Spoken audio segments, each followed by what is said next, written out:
subtema ya, pada sesi kedua ini adalah tentang dana bagi hasil. Jadi beberapa hari yang lalu saya berbincang-bincang dengan salah seorang teman itu berkomentar begini, jadi opo meneh gitu loh. Kalau kita bicara blok cepu opo meneh gitu kan nggak ada yang bisa kita yang kita dapat dari blok cepu selain nunggu dari PI itu ya, dari PI. Kemudian media massa pernah memberitakan tahun 2009 itu katanya Jateng sudah pernah menerima dana bagi hasil dari PI kalau nggak salah itu 2,5 miliar 2009 kalau nggak salah. Mungkin audiens yang tahu nanti bisa menambah informasi ini, dan marilah kita mulai bincang-bincang kita tentang dana bagi hasil ini dari Pak Bu Popi atau Pak Amdul dulu ya? Iya. Mas Amdul, silakan Mas Amdul dulu. Terima kasih. Ya. Terkait dengan dana bagi hasil blok cepu ini, di 1 tahun terakhir bersama tim transparansi yang tadi di sesi awal sudah disebutkan oleh Bapak Bupati Blora, yang itu dibentuk berdasarkan Peraturan Bupati Nomor 65 Tahun 2010. Itu ada sebuah tim transparansi yang memang terdiri dari multi stakeholder. Dia ada LSM, dia ada pers, dia ada DPR, dia ada kelompok eksekutif. Gitu. Nah, salah satu hal besar yang sekarang coba diperjuangkan oleh tim transparansi ini adalah dana bagi hasil blok cepu. Dalam beberapa bulan terakhir kita aktif melakukan lobby dan audiensi kepada pemerintah pusat yang memang punya kompetensi untuk melakukan atau menentukan dana bagi hasil ini. Nah, pertama kita sudah mendatangi DPD-RD, waktu itu DPD RI, waktu itu ketemu dengan Gus Imung yang dari Solo itu. Kemudian kita ke DPR RI Komisi 7, kemudian kita ke Kementerian Keuangan, kita ke Depdagri, dan kita ke Kementerian ESDM. Nah, dari kesimpulan akhir sampai dengan hari ini memang dari sisi undang-undang, baik Undang-Undang 33 maupun PP 55 yang sebagai dasar untuk menentukan dana bagi hasil blok cepu, kita memang agak susah. Pertama, karena daerah penghasil ini memang ditentukan dari mulut sumur, itu pertama. Tapi penentuan itu nggak di undang-undangnya ya? Di Kepmen ya? Iya, di Kepmennya. Kemudian di PP 55 yang juga mengatur tentang daerah perbatasan itu juga diatur bahwa daerah perbatasan itu dihitung masih dalam satu provinsi. Sehingga meskipun blok cepu ini Blora yang masuk dalam wilayah kerja pertambangan, WKP itu juga nggak bisa dapat karena dana bagi hasil ini ditentukan berdasarkan mulut sumur. Rumah sakit banget tuh Pak. Iya. Gak dapat apa-apa aja. Makanya kalau Pak Adi, Kepala Disnampin Blora, sering bilang kalau di forum-forum di tingkat pusat itu selalu dibilang ngaplo gitu Pak. Ngaplo. Iya. Nah, tetapi kemudian ini hasil diskusi kita terakhir dengan Kementerian Keuangan, ada satu peluang yang sebenarnya kita bisa dorongkan. Nah, dalam penentuan daerah penghasil itu kan ada yang namanya SK Kementerian ISDM, SK Menteri ISDM. SK Menteri ISDM. Nah, ini yang menentukan siapa daerah penghasil itu. Nah, dalam proses ke depan ini sebenarnya ada peluang, yaitu membuat kebijakan antara. Dalam hal ini ketika PP 33 dan UU 33 2004 dan PP 55 ini memang sudah bisa, tapi di kebijakan antara ini sebenarnya bisa. Artinya kita mendorong kepada Kementerian ISDM bahwa sebenarnya ini bisa dilakukan. Artinya ada beberapa jurisprudensi, kasus-kasus yang bisa sebagai rujukan. Misalnya kasus terakhir yang kita tahu adalah kasus bagi hasil geotermal antara Bandung dan Bogor. Nah, ini WKP-nya di 2 kabupaten, tetapi sumur yang baru dibor di Bandung. Tetapi Bogor dapat dana bagi hasilnya. Nah, dari jurisprudensi seperti ini sebenarnya bisa dilakukan.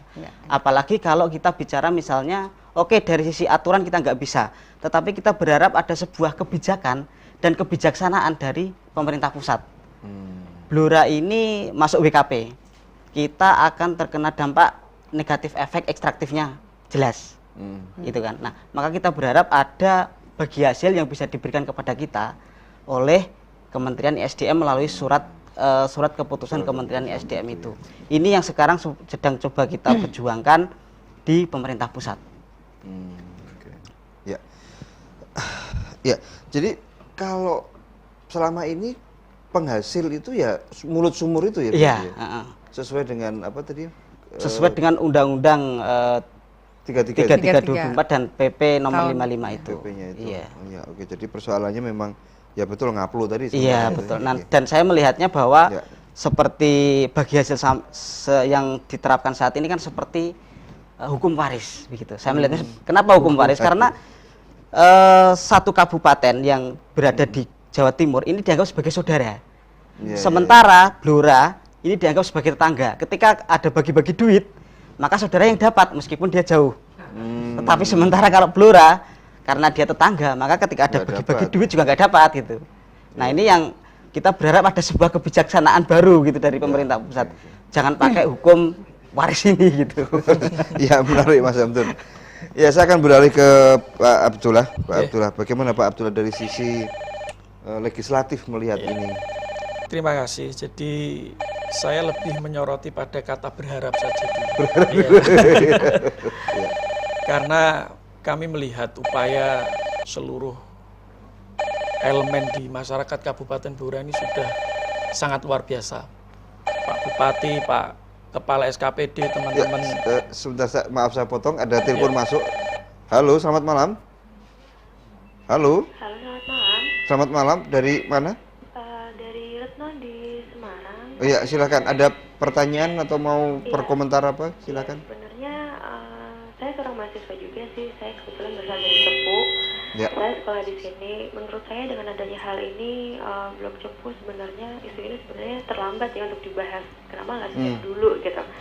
Mungkin dalam hal ini juga seharusnya juga mungkin pemerintah pusat bisa lebih membantu dan mempertahankan dari Pemda, maksudnya mendukung Pemda sendiri gitu, dan mungkin Bupati Blora sendiri juga harus bisa lebih bertanggung jawab gitu. Sebenarnya sayang sekali ketika hal ini muncul, tapi ternyata maksudnya dalam artian Pemda kita sendiri itu tidak mendapatkan apa-apa gitu, kena getahnya tapi nggak dapat nakannya, istilahnya seperti itu gitu. Mungkin itu saja, saya cuma ingin berkomentar, mungkin seharusnya kenapa nggak sejak dulu, kenapa hal ini terlambat, mungkin ada alasan apa, kenapa gitu aja sih. Iya, terima kasih Mbak Retno. Menurut saya nggak terlambat Pak ya. Sejak dulu kita berjuang terus Mbak Retno, tapi memang masih dalam taraf berharap tadi ya, masih berharap. Oke, Pak Abdullah, saya lanjutkan ya. Jadi memang kita masih dalam berharap itu. Jadi harapan kita memang yang paling besar bahwa memang ada perubahan mendasar di dalam undang-undang itu. Kalau memang ini bisa dijembatani, ya ini mumpung ada Bu Pop ini, harapannya menjadi lebih besar. Karena memang seperti yang saya katakan tadi, seluruh elemen masyarakat di Kabupaten Blora ini sudah sangat gigih. Dan sudah sejak lama ya, nggak terlambat lagi sebetulnya, nggak terlambat ya. Sudah lama, jadi memang terobosannya juga sudah sangat luar biasa, termasuk teman-teman di LPAW maupun masyarakat. Gerakan sudah sangat luar biasa. Nah, ini tinggal Bu Popi dan yang ada di sana ini yang mestinya bisa, ya kalau belum bisa optimal ya cara akrobat atau bagaimana lah. Karena rakyat kita lihat sudah sangat memerlukan. Ada yang aneh ketika 2007 itu kita bisa menghasilkan walaupun sedikit dana bagi hasil ya. Tetapi entah kenapa ini di tahun sampai tahun sekarang justru menjadi hilang. 2007 itu dapat dari kita ada DBH sekitar 2,9 miliar. Kemudian di tahun 2008 ada 1,7. Di 2009 tidak ada, 2010 belum ada. 2011 harapan besar lagi kita.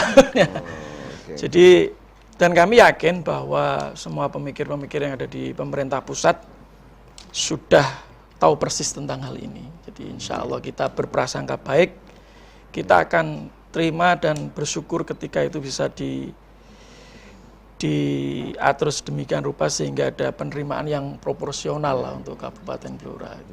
Pak Abdullah, kalau melihat nanti ke depan ya.